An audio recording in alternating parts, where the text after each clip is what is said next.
much is Cebu City Airbnb for 9 nights with 380 Mbps internet?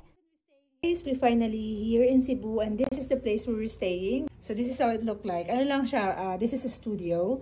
Pero super ganda niya. Sa picture parang hindi siya masyadong maganda. Pero ang ganda niya pala sa person. Mas maganda siya sa person. Maganda yung kanyang sofa. Piling ko pinalitan niya yung sofa. I think she changed the sofa. That one is blue in the picture. Anyway, pagpasok mo kaagad, it's a bed right away. This is queen size. Tapos may towel, may TV. The reason we're staying here because 380 Mbps yung speed niya. Super bilis. As in. Tapos, ito naman yung, may ano siya, kung 3 to 4 person, this is for extra person. There's a seat over there. And this is my outfit from JM's Clothing Shop. This is JM Terno. Ayan. Ayan. And this is the overlooking outside. I asked if they have a, anong tawag dito? Blackout curtain. So, may blackout curtain naman sila. Tapos, duvet. I know they have a duvet, which is thick. This is fine, right? You're just gonna use this?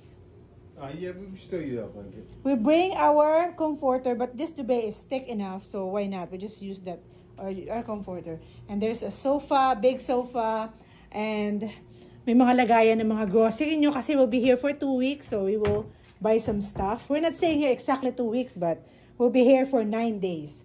And this is for the refrigerator.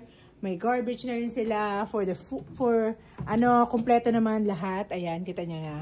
Bilisan ko lang kasi I don't like to make it long. Oh my God, sorry. And then they have like this. And then meron silang microwave. May lutuan, may hugasan ng pinggan. Okay na yan. Tapos meron silang rain shoot. What else? They have freebies. This is what they gave us. They have cappuccino and some chocolate and skyflakes and water. And then we bought another water. Tapos ito lang yung kanyang chair. Medyo mataas siya. So good luck to Jay. How we gonna vlog with this? You might just sit down here. Guys, ito yung toilet. Ayan. Simple lang yung toilet niya. Hindi masyadong wow, bongga. Ang pinaka-importante naman is the water heater. Ayan. Nasaan ang blower?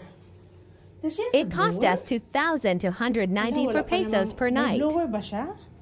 Let's find the blower. Follow for more Airbnb room tour. Thanks for watching. Ito yung blower. Oh, yes.